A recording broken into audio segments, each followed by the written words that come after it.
সাথে যদি কোনো পরিবারের বৈবাহিক সম্পর্ক থাকে সেটা ছিন্ন করে ফেলবেন। আওয়ামী লীগকে বাংলাদেশের মাটি থেকে পুরো দমে মুছে না ফেললে এই বাংলার মাটি কলঙ্ক মুক্ত হবে না। বন্ধুগণ, আমরা আজ এই মঞ্চ থেকে শপথবদ্ধ হই, এই আওয়ামী লীগের বিষ বাংলার মাটি থেকে মুক্ত না করা পর্যন্ত আমরা রাজপথ ছাড়বো না, আমরা আমাদের আন্দোলন ছাড়বো না। ইনকিলাব জিন্দাবাদ। সম্মানিত সহযোদ্ধাগণ, এই মুহূর্তে আমাদের মাঝে বক্তব্য রাখবেন বৈষম্য বিরোধী ছাত্র আন্দোলনের ঐতিহাসিক 9 দফার ঘোষক আব্দুল কাদের। ঐতিহাসিক 9 দফার ঘোষক আব্দুল কাদের। বন্ধুগণ, আপনারা জানেন বিপ্লবের সাথে কোনো সুশীলতার কোনো স্থান নাই, কিন্তু আমরা দেখেছি যে বিপ্লবের রক্তদের পা দিয়ে যারা সরকারে গিয়েছেন তারা সুশীলতা দেখিয়েছেন বারবার করে। আমরা দেখেছি এই যে কাশেম ভাই সহ অনেক সহযোদ্ধাদের সাথে আমরা যুদ্ধ করেছি জুলাই আগস্ট মাসে, কিন্তু আমরা কি দেখেছি সেই কাশেম ভাইদেরকে আজকে শহীদ হতে হচ্ছে। আমরা দেখেছি যে বিপ্লবীরা জীবন দিয়ে শহীদ হয়ে সরকার গঠনের রাস্তা তৈরি করে দিয়েছেন, কিন্তু আমরা কি দেখেছি সে 5 আগস্ট বিকেলবেলা থেকে 6 আগস্ট কারা সরকার গঠনের ইঞ্জিনিয়ারিং করতেছে। আমরা দেখেছি শুধুমাত্র সরকারের মধ্যে নিজেদের স্ট্যাক নিশ্চিত করার জন্য, নিজেদের ক্ষমতা নিশ্চিত করার জন্য কারা সেনাবাহিনীর পিছনে চলে গিয়েছে। আমরা দেখেছি 5 আগস্ট যখন যাত্রাবাড়িতে আমার ভাইয়ের বুকে গুলি করা হয়, যখন আমরা পুলিশের বুলেটের বুকে দাঁড়িয়ে আমরা যুদ্ধ করছি, যখন আমরা প্রাণপণ লড়ে যাচ্ছি, তখন আমরা দেখেছি এই যে রাজনৈতিক দলগুলো যারা হচ্ছে সেনাবাহিনীর পিছনে গিয়ে নিজেদের ক্ষমতা কাঠামো, নিজেদের স্ট্রাকচার তারা নিশ্চিত করতে তারা ব্যস্ত হয়ে গিয়েছেন। আমরা দেখেছি এই যে গণঅভ্যুত্থান পরবর্তী, এই যে জুলাই বিপ্লব পরবর্তী কারা নিজেদের হিস্সা নিশ্চিত করে তারা ভেবেছেন নিজেদের স্ট্রাকের কথা।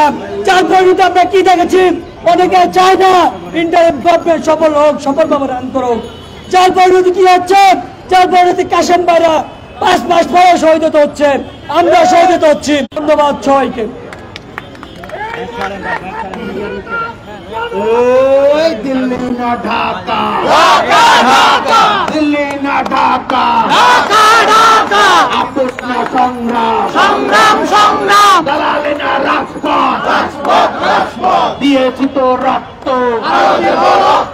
আরো দেব রক্ত, রক্তের বন্যা ভেসে যাবে অন্যায়। ব্যান্ডেল আওয়ামী লীগ, ব্যান্ডেল আওয়ামী লীগ, ব্যান্ডেল আওয়ামী লীগ, ব্যান্ডেল আওয়ামী লীগ, ব্যান্ডেল আওয়ামী লীগ, ব্যান্ডেল আওয়ামী লীগ, ব্যান্ডেল আওয়ামী লীগ, ব্যান্ডেল আওয়ামী লীগ। সম্মানিত সহযোদ্ধাগণ, এই মুহূর্তে আমাদের মাঝে সমাপনী বক্তব্য রাখবেন বৈষম্য বিরোধী ছাত্র আন্দোলনের অন্যতম সমন্বয়ক, বৈষম্য বিরোধী ছাত্র আন্দোলন আহ্বায়ক কমিটির মুখ্য সংগঠক আব্দুল হান্নান মাসুদ। বক্তব্য রাখবেন আব্দুল হান্নান মাসুদ।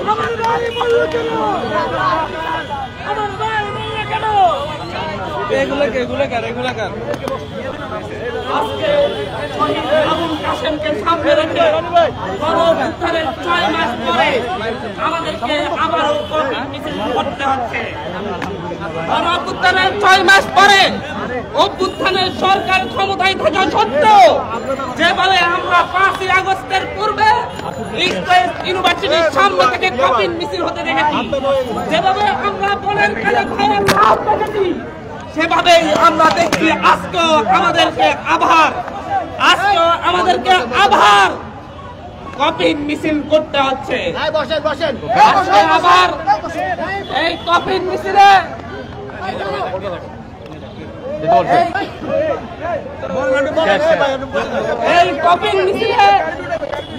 এই কপি এসেছে কোথা থেকে?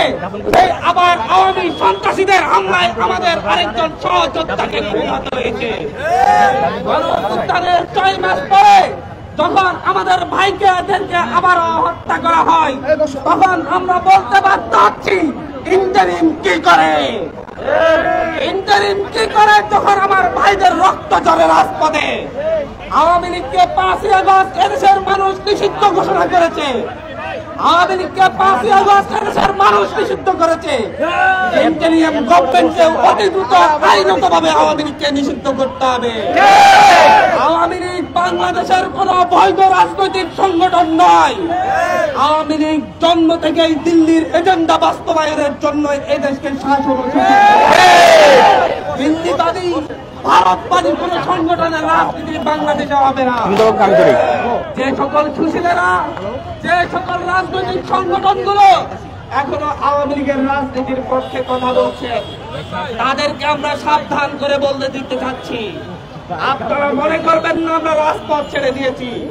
হয়তো আওয়ামী লীগ আপনারা আমাদেরকে সাপোর্ট না দিলে হয়তো আওয়ামী লীগকে নিষিদ্ধ করতে, ঘর ছাড়া করতে, বাড়ি ছাড়া করতে আমাদের আরো কয়েকদিন সময় লাগবে, কয়েকদিন বেশি সময় লাগবে।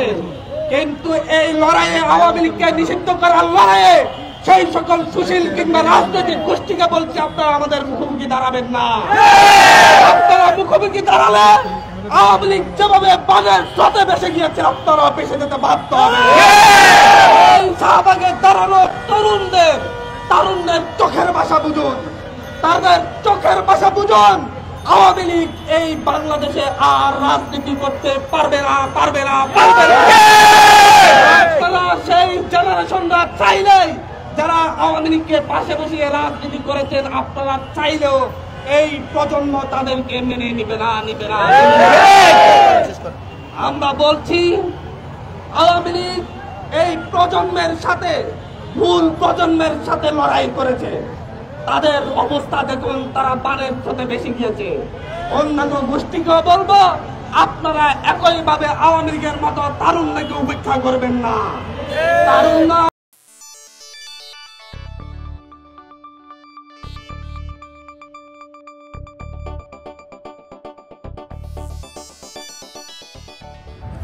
আপনারা দেখছেন প্রবাস বার্তা।